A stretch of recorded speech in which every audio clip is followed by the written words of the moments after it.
Okay, question number 30 देख लेते हैं। A man sold a chair and a table together for ₹1520। बिल्कुल आसान वाला क्वेश्चन है। सबसे पहली चीज तो क्वेश्चन में ये बताई हुई है कि एक चेयर को सेल किया गया, एक टेबल को सेल कर दिया गया। तो दोनों को सेल करने के बाद जो टोटल एसपी है वो है 1520। ऐसा करने पर उसे 25% का प्रॉफिट हुआ चेयर पर और 10% का प्रॉफिट हुआ टेबल पर। तो सबसे पहली कंडीशन तो ये दी गई है कि एक चेयर और टेबल को सेल करने पर टोटल सेलिंग प्राइस इतना है और उनके कुछ प्रॉफिट परसेंट दिए हुए हैं, ठीक है ना। और फिर से if by selling them together for ₹1535, अगर टोटल सेलिंग प्राइस इतना होता तो उसे 10% का प्रॉफिट हो जाता चेयर पर और 25% का प्रॉफिट हो जाता टेबल पर। Find the cost price, CP हमें निकालना है, कॉस्ट प्राइस हमें निकालना है, ठीक है ना। तो देखो प्यारे बच्चों, आपको क्लास 8th लेवल पर आपने ये सब क्वेश्चंस किए होंगे कि प्रॉफिट, एसपी, सीपी, है ना। ये सारी चीजें आप क्लास 8th लेवल पर कहीं पढ़ के आए हो और आपको वहां पर कुछ फॉर्मूले याद होंगे। जैसे आपको याद होना चाहिए प्रॉफिट परसेंट का एक फॉर्मूला हुआ करता था, आपने अगर कभी पढ़ा हो तो वो ऐसा होता था एसपी माइनस सीपी और अपॉन में क्या, सीपी, और इनटू में क्या होता था, 100। ये फॉर्मूला याद आया, S P minus C P upon C P into 100, है ना। इस तरह से होता था। तो ये जो प्रॉफिट परसेंट का फॉर्मूला है ना, यही फॉर्मूला हम यहाँ पर अप्लाई करेंगे और हमारा काम बन जाएगा, ठीक है ना। तो सबसे पहली चीज तो ये कि जब भी हम लीनियर इक्वेशन की कोई भी प्रॉब्लम कर रहे हैं, वर्ड प्रॉब्लम, तो उसमें सबसे पहले तो हमें कुछ लेट करना होता है। और लेट किसको करना होता है? लेट हमें उसको करना होता है जो हमें फाइंड करना है। तो हमें इस क्वेश्चन में क्या फाइंड करना है? Find the cost price of each, है ना। तो कॉस्ट प्राइस निकालना है तो इसी को हम लेट कर लेते हैं। तो लेट द कॉस्ट प्राइस यानी कि सीपी ऑफ किसका, चेयर का। दो चीजों की बात हो रही है ना, एक तो चेयर की और एक टेबल की। तो let the cost price of chair be ₹X, ये मैंने मान लिया, ठीक है। और let the cost price of table, table का कॉस्ट प्राइस में कितना मान रहा हूं, ये आप मान लो ₹Y, ठीक है। ओके, एक काम तो हो चुका, लेट करने वाला काम हो चुका। अब दूसरा वाला काम करना है। दूसरा वाला काम क्या होता है? अकॉर्डिंग टू क्वेश्चन चलना। According to question, according to question चल लेते हैं। तो क्वेश्चन के अकॉर्डिंग अगर हम देखें तो उसने हमें टोटल सेलिंग प्राइस दिया हुआ है। क्या दिया हुआ है प्यारे बच्चों? Total selling price. अब टोटल सेलिंग प्राइस दिया हुआ है, इसका मतलब मुझे चेयर का सेलिंग प्राइस पता होना चाहिए और टेबल का सेलिंग प्राइस पता होना चाहिए। तो ये सेलिंग प्राइस पता करने के लिए मेरे पास एक फॉर्मूला है, ये इस फॉर्मूले की हेल्प से मैं पता कर लूंगा, ठीक है ना। तो सबसे पहले हम वन बाय वन कैलकुलेशन करते हैं।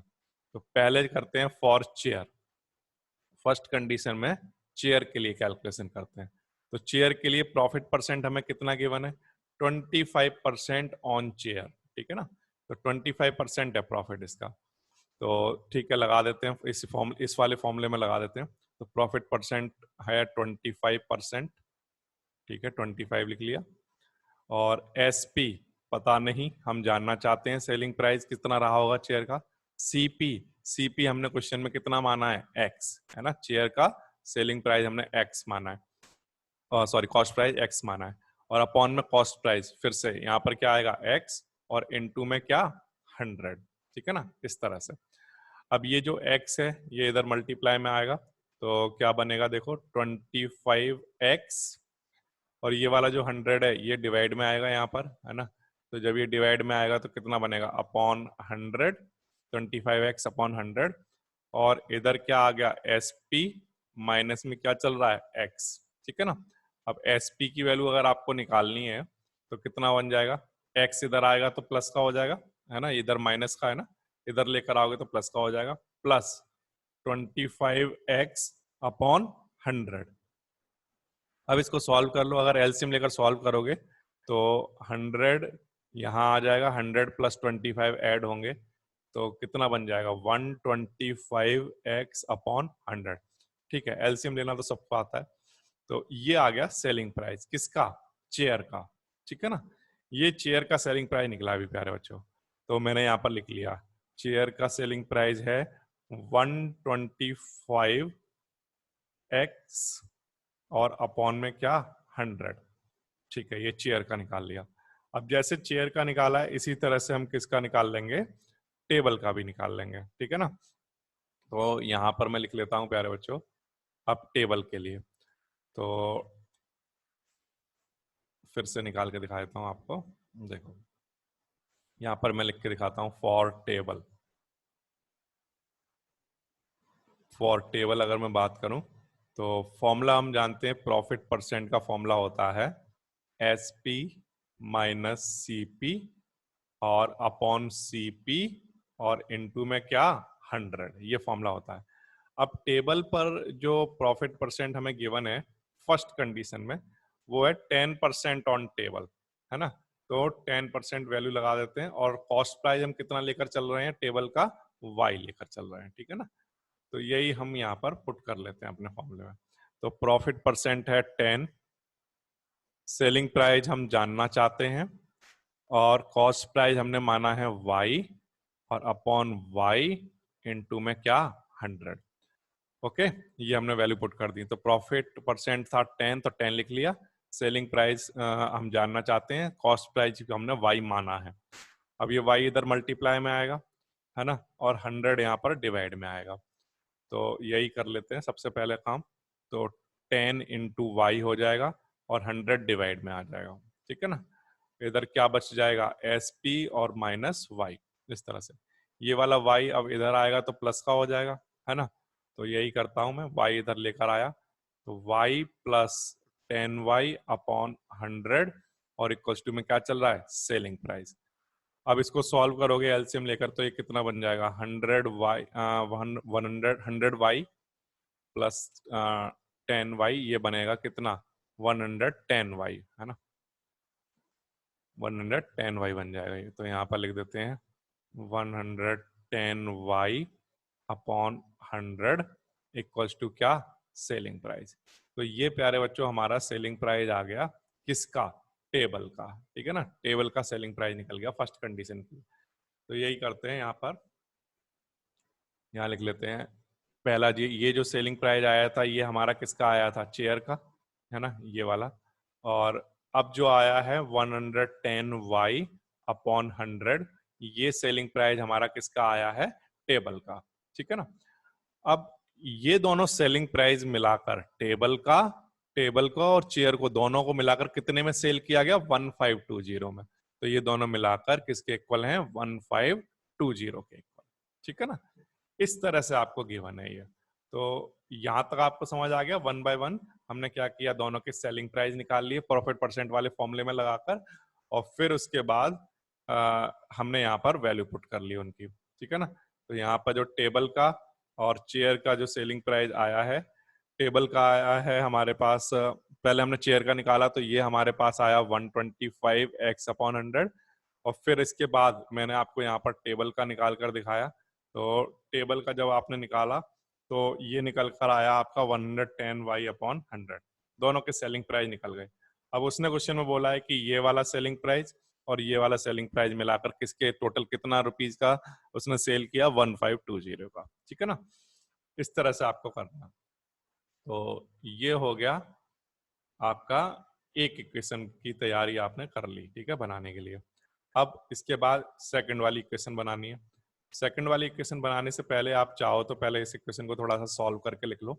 कैसे लिखोगे, एक काम करता हूँ, यहाँ पर एलसीएम अगर मैं लेता हूँ तो ये बनेगा 125x प्लस 110y और इस होल के नीचे अपॉन में 100 आ जाएगा और इक्वल्स टू 1520 ऐसा। अब ये 100 इधर मल्टीप्लाई में जाएगा तो इसको मल्टीप्लाई में ले जाता हूँ तो देखो कितना बनेगा, 125x plus 110y equals to 1520 पहले से चल रहा था और 100 मल्टीप्लाई में आया होगा तो 2 जीरो आ जाएंगे। ठीक है ना, अब इसके बाद इसमें से कुछ कॉमन आता हुआ दिखाई दे रहा है, क्या कॉमन ले सकते हैं, 5 कॉमन ले सकते हैं। तो अगर यहाँ पर 5 हम कॉमन लेंगे तो 5 कॉमन लेने पर हमारे पास क्या बनेगा, तो पहले तो 5 से 125 को डिवाइड करा लेते हैं। तो 125 को अगर हम 5 से डिवाइड कराएंगे तो ये कितना बनेगा 25x, ठीक है ना। और इसको हम अगर डिवाइड कराएंगे तो ये आ जाएगा 22y। और इधर क्या चल रहा है 152,000। अब ये वाला जो 5 है इससे इसको डिवाइड करा दो, ठीक है ना। तो इससे इसको डिवाइड कराओगे तो देखो कितना बनेगा 152 कितना चल रहा है 000। और इसको डिवाइड अगर कराओगे किससे 5 से तो कितना बनेगा 30400, ठीक है ना। 225x plus 22y equals to 30400, इस तरह से। तो ये आप मान लो इक्वेशन नंबर 1, ठीक है ना। तो फिर से selling price of table chair and selling price of chair, ठीक है ना। चेयर का सेलिंग प्राइस और टेबल का सेलिंग प्राइस दोनों मिलाकर क्वेश्चन में कितना गिवन था 1520, इतना गिवन था। तो आपने दोनों के पहले तो 1 बाय 1 क्या किया, सेलिंग प्राइस कैलकुलेट कर लिया चेयर का, और फिर आपने कैलकुलेट कर लिया किसका, टेबल का, ठीक है ना, इस तरह से यहाँ पर। तो ये दोनों सेलिंग प्राइस आपके जब कैलकुलेट हो गए तो आपने यहाँ पर वैल्यू उन दोनों की उठाकर यहाँ पर पुट कर दी। और जब यहाँ पर वैल्यू पुट कर दी आपने, फिर इसके बाद सॉल्व करके आपके पास एक इक्वेशन आ गई, ठीक है। इस तरह से हो जाएगा ये। तो ये बिल्कुल आसान वाले क्वेश्चन चल रहे हैं प्यारे बच्चों। अब इसके बाद आगे देखो कैसे करोगे। अब इसके बाद क्वेश्चन को अगर हम आगे पढ़ें तो उसने बोला है कि अगर वो सेल करता इतने रुपीज में, कितने रुपीज में 1535 में, तो अब उसका जो प्रॉफिट है वो चेयर पर होता 10% का और 25% होता टेबल पर। तो जिस तरह से आपने अभी किया है बिल्कुल सेम यही काम करोगे। तो अब इस बार क्या करोगे, चेयर के लिए जो प्रॉफिट परसेंट लोगे वो 10 लेकर चलोगे, ठीक है ना। तो चलिए फिर से कैलकुलेट कर लेते हैं। तो सबसे पहले तो यहाँ पर एक काम करता हूँ, इन्हीं को इसी को यूज कर लेता हूँ, यहाँ पर बस चेंज कर देता हूँ थोड़ा सा, ठीक है ना। तो देखो अगर मैं चेंज करूँ तो चेयर का जो प्रॉफिट परसेंट है अब इस बार कितना लेकर चलना है 10, ठीक है ना। उसने क्या बोला 10% प्रॉफिट हो रहा है, तो इस बार 10 लेकर चलना है।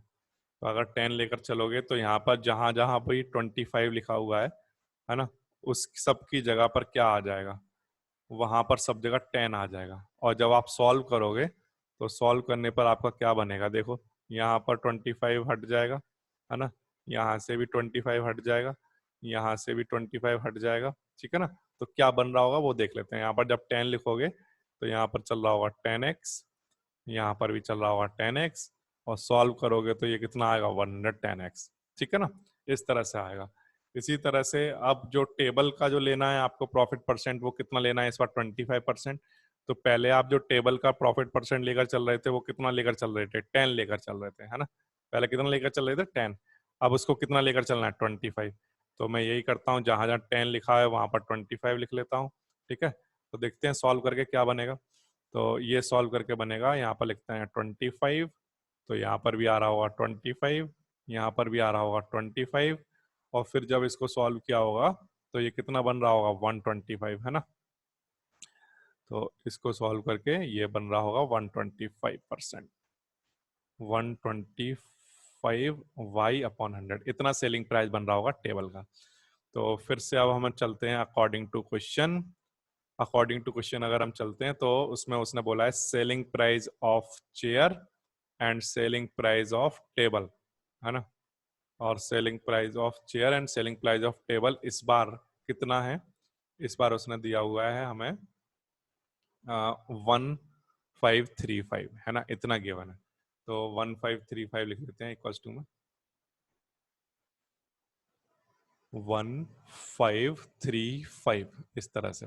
अब सेलिंग प्राइस अपने दोनों के निकाल लिए हैं इस बार केस में। जब चेयर का इस बार हमारा निकल कर आया है ये 110x/100, यहाँ पे लिख लो 110x/100 plus selling price of table. अब इस बार कितना निकल कर आया है, जब हमने प्रॉफिट उसका 25% लिया है तो ये निकल कर आया है 125y/100। तो यहाँ पर लिख लो 125y/100, और इक्वल में क्या चल रहा है 1535, इस तरह से, ठीक है ना। अब इसको इक्वेशन आपकी बनके तैयार हो गई, दोनों के सेलिंग प्राइस मिलाकर इतना था तो 1535।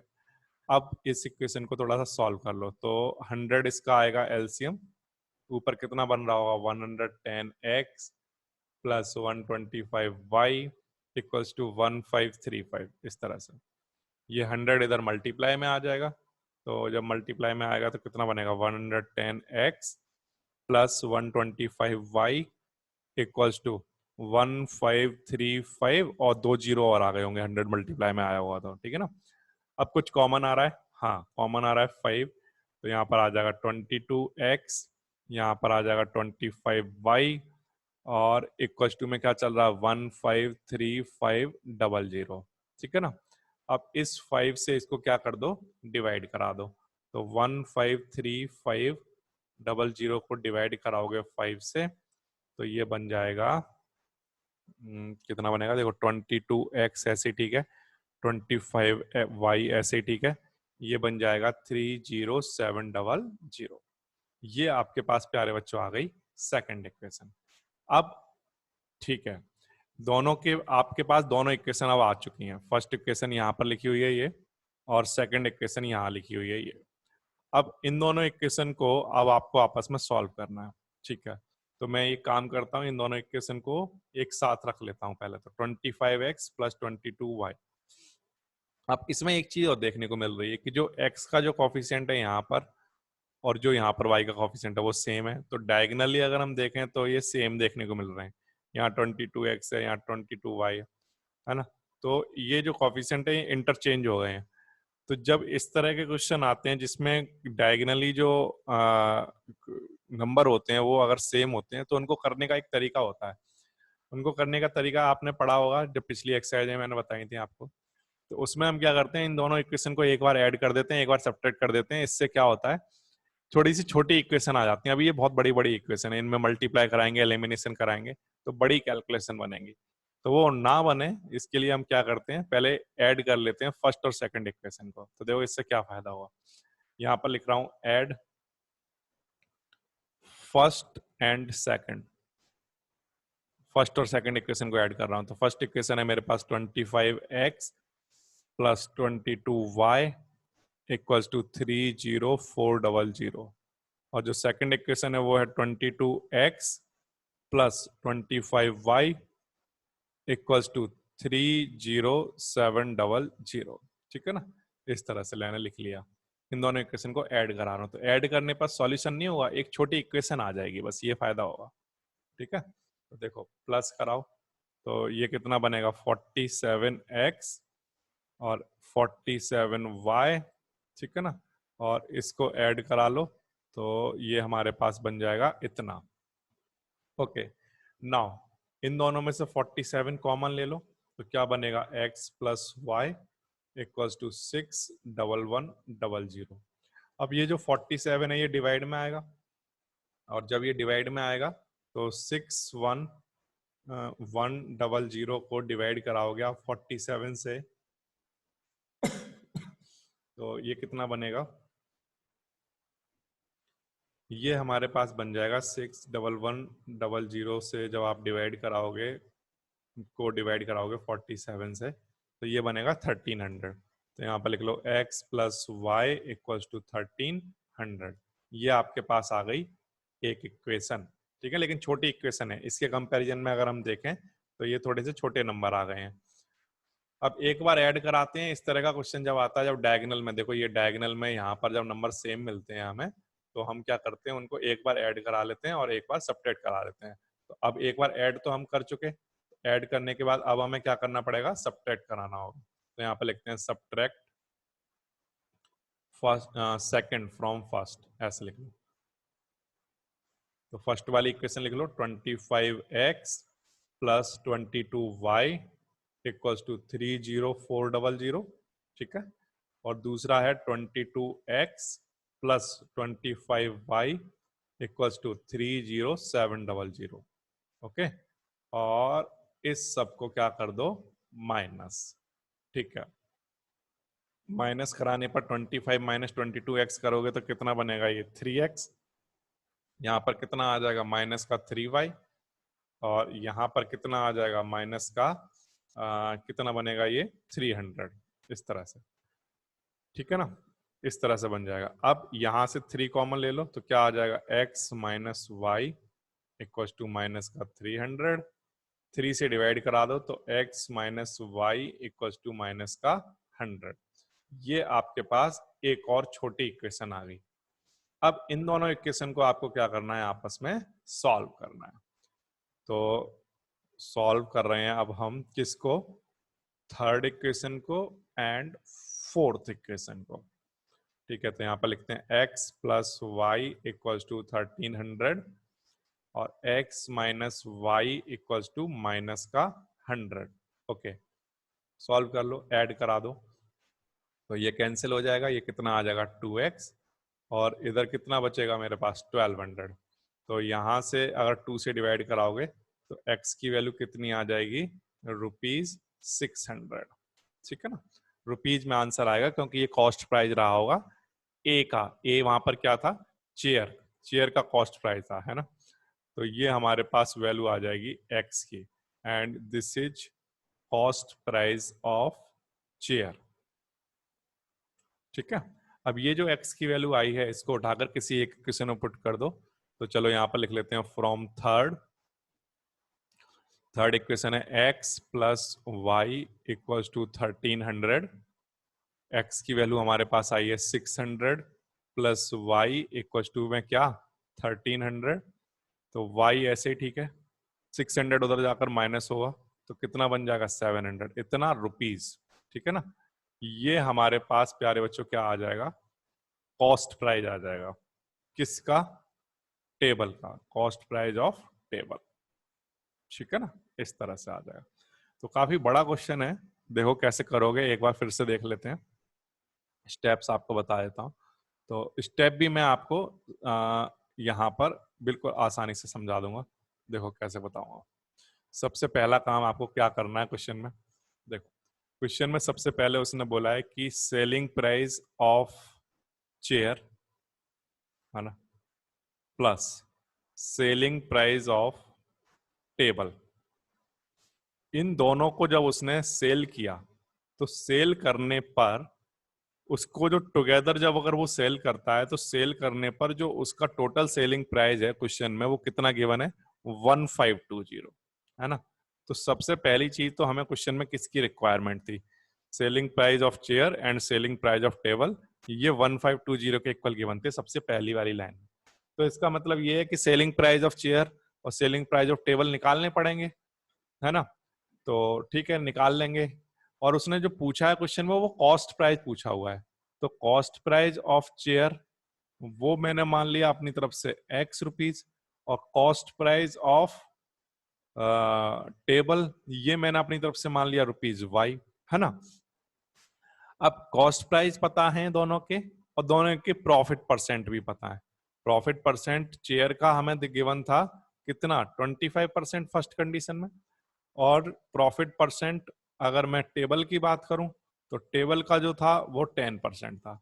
अब देखो हमें कॉस्ट प्राइस पता है, प्रॉफिट परसेंट पता है, तो बिल्कुल सिंपल सी चीज ये है कि प्रॉफिट परसेंट का फॉर्मूला जो होता है वो होता है SP minus CP upon CP into 100। अब हमें क्वेश्चन में प्रॉफिट परसेंट दे रखा है, CP हमने मान ही लिया, तो क्या निकल कर आ जाएगा, SP। तो यहां से कैलकुलेट हो जाएगा SP, वो हम यहां पुट कर देंगे चेयर का, ऐसे ही टेबल का पुट कर देंगे। ठीक है ना, तो वहां से हमारे पास बन जाएगी फर्स्ट इक्वेशन। इसी तरह से सेम यही काम हमें फिर से करना था कि सेलिंग प्राइस ऑफ चेयर और सेलिंग प्राइस ऑफ टेबल, ये दोनों मिलाकर इस बार उसने क्वेश्चन में चेंज कर दिया, और अब वो कह रहा है कि अगर 1535 अगर होता तो ये जो प्रॉफिट परसेंट है वो थोड़े से चेंज हो जाते। अब इस बार प्रॉफिट परसेंट चेयर का जो होता वो हो जाता 10%, क्योंकि पहले वो था 25%, अब वो 10% हो जाता। और प्रॉफिट परसेंट ऑफ टेबल जो कि पहले था 10%, अब वो कितना हो जाएगा 25%। ठीक है, तो कॉस्ट प्राइस तो वही रहेंगे। अब प्रॉफिट परसेंट चेंज करके आप क्या करोगे, किसकी वैल्यू कैलकुलेट कर लोगे, एसपी की, क्योंकि आपको सीपी पता है, प्रॉफिट परसेंट उसने दोबारा सेकंड कंडीशन में दे ही रखे हैं ये वाले, तो ये यहाँ पुट करोगे और फिर से किसकी वैल्यू कैलकुलेट हो जाएगी, एसपी की। ओके, तो यहां से आपकी बन जाएगी सेकंड इक्वेशन। अब जब ये दोनों इक्वेशन बनेंगी प्यारे बच्चों, तो इनमें एक चीज देखने को मिलेगी आपको, क्या, कि जब ये दोनों इक्वेशन बन जाएंगी तो इन दोनों इक्वेशन के जो डायगोनल होंगे ना, डायगोनल से मेरा मतलब जो अब इनके जो कॉफिशिएंट होंगे वो कुछ इस तरह से देखने को मिलेंगे कि डायगोनल में नंबर सेम होंगे उनके। और डायगोनल में अगर नंबर सेम हो ना तो उनका एक तरीका होता है, जैसे एग्जांपल के लिए, जैसे हमारी जो दो इक्वेशन बनी है ना, मैं आपको दिखा देता हूँ यहाँ पे। ये जो जैसे यहाँ पर एक्स का कॉफिशिएंट यहाँ 25 है ना, और यहाँ पर y का कॉफिशिएंट 25 है सेकंड इक्वेशन में, यहाँ पर y का कॉफिशिएंट 22 है, यहाँ पर x का कॉफिशिएंट 22 है। तो ये अगर मैं देखूं तो इन दोनों इक्वेशन में एक चीज देखने को मिलती है कि डायगनली, डायगनली मतलब ऐसा 25 25 और यहाँ पर 22 22। तो इस तरह की अगर क्वेश्चन आते हैं तो एक मेथड होता है जिसमें हम क्या करते हैं, पहले तो इन दोनों इक्वेशन को ऐड करा लेते हैं। ऐड ऐड कराने से सॉल्व नहीं होता है क्वेश्चन, इक्वेशन छोटी हो जाती है ऐसे। फिर एक बार इसको सबट्रैक्ट करा देते हैं, तो सबट्रैक्ट कराने पर सॉल्व नहीं हो जाता क्वेश्चन, क्या हो जाता है, इक्वेशन छोटी हो जाती है। फिर इक्वेशन छोटी करने के बाद थर्ड और फोर्थ इक्वेशन को आपस में सॉल्व करोगे, और सॉल्व करके किसकी वैल्यू आ जाएंगी, आपकी एक्स की और वाई की वैल्यू आ जाती है। इस तरह से हो जाएगा प्यारे बच्चों, बिल्कुल आसान वाला क्वेश्चन, क्वेश्चन नंबर 30। ठीक है ना, बहुत आसान है वो, और एक बार प्रैक्टिस कर लो, हो जाएगा।